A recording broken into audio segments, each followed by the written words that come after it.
What's really good? It's your boy CJ Goodfellow. We back with the boxing clinic. Y'all know what it is. This is how we move it.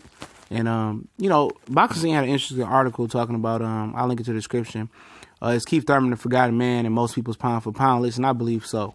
I had him in my top 5, I believe, or somewhere around there in that neighborhood. The last pound for pound list I did. Probably the next one I do is probably be towards the end of the year after the majority of the major boxing years over with. But I still hold him in that 5. I mean, just, you know, he's the best fighter, or looked at as I ain't gonna say the best, the number 1 fighter in the welterweight division. And most people look at the welterweight division as the number 1 division of boxing. And he has some accomplishments, some accolades at 147 pounds, which is the welterweight limit. And he got to be in the pound for pound list, somewhere in your top 10. I understand that he fought once the last 2 years. And, you know, a lot of people don't like the inactivity. But, you know, last 2 wins have been dominant over Sean Porter, Danny Garcia, or at least one undefeated fighter in Danny Garcia, technically, asterisk by that. But, yeah, I think he is a forgotten man in the pound for pound list. You know, a lot of people forget. But he's the number 1 welterweight. However you want to slice, you can say Errol Spence is better. I wouldn't argue. I would agree. But at the end of the day, he's done it. You know, he's paid his dues. He got 2 world titles in the number 1 division by most. And, you know, you got to put that guy in the top 10 pound for pound. You know, you guys put, you know, certain guys over him. I'm not putting Triple G over him. I'm not putting Earl over him. I'm not putting Canelo. I could see being over him, just because, you know, his resume is very deep. But I didn't put Canelo over him.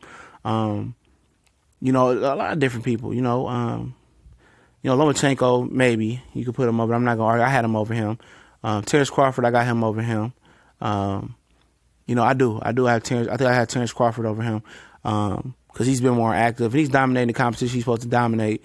But, you know, if Keith was just more active and fought at least 2 or 3 times a year, he'd probably be clearly the number 1 welterweight, one of the top, you know, 2 or 3 pound for pound in the world.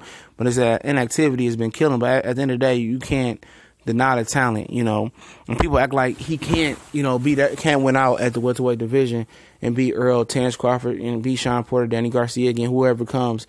I disagree with that. I think he has the ability to beat any and everybody and all comers. Will he do it?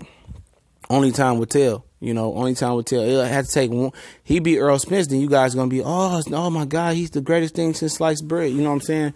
So it's just the fact of him getting out there, moving his hands, you know, getting his tune up in, you know, fighting Sean, and then hopefully fighting Earl Spence and potentially a Terrence Crawford in 2019 or something like that. And he'll be back in y'all guys' good graces. You know, if he beats all of them in order, you know, you guys be giving him his credit. You know, right now, y'all guys talking because he's talking a little bit timid, talking about unsure, but he's being real with you guys. Now, if he tell you, I'll fight Earl Spence next, and he mess around and take 2 tune-ups, then, you know, he told y'all what y'all want to hear, but, you know, he didn't tell you the truth. But he come out here and tell you guys the truth, then, you know, you guys can't stomach it. You know what I'm saying? It's better than him misleading you like a lot of other guys do mislead you. But I do think he's a pound for pound top 10 talent. The pound for pound list is very up in the air. It's a lot of unproven talent right now. You know, Kovalev falling down the list and Roman Gonzalez falling down most people's list. It's in transition. You know, we transitioning from the Pacquiao, Mayweather, Cotto, Marquez era on into a new era, and there's somebody else that got to step up. And it's something that you don't hand out, like, oh, Terrence Crawford, here you go, you're the number 1. I mean, you can put him at number 1, but I think it's a vacant spot right now. At the top of the list is for the taking. With Crawford going up to 147, you know, he's going to have his opportunity to be number 1 easily. You know, he's going to have to fight the bulls of the division. It's going to be a pit bull versus pit bull type of fight. And hopefully Keith Thurman obliges and makes some fights with some of these guys. And we get some great matchups in 2018. It's already looking like a heck of a year with E-Banks and George Groves fighting, and potentially Wilder and Joshua fighting. A lot of other fights going on, man. So 2018 is looking lit already. Hopefully it trends that way. Triple G Canelo 2. Hopefully Triple G versus Jamal Charlo as well. There's a lot of great fights that's going to pop off in 2018. And hopefully, I mean, we can keep the ball rolling from 17 to 18.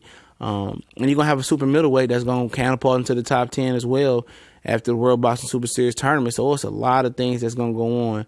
So, but it's a lot of guys out there that you guys put above Keith Thurman. You got to forget, Keith Thurman still has done things that's etched in, you know, chiseled in stone that you can't erase. You know what I mean? As long as he was clean and wasn't cheating or nothing like that, he got to be in your top 10 pound for pound somewhere. You know, I said he had 2 big wins the last 2 years. So we got to put him up there, man. He ain't a forgotten man on my part, but most fans he is. But that's up to his inactivity. We out.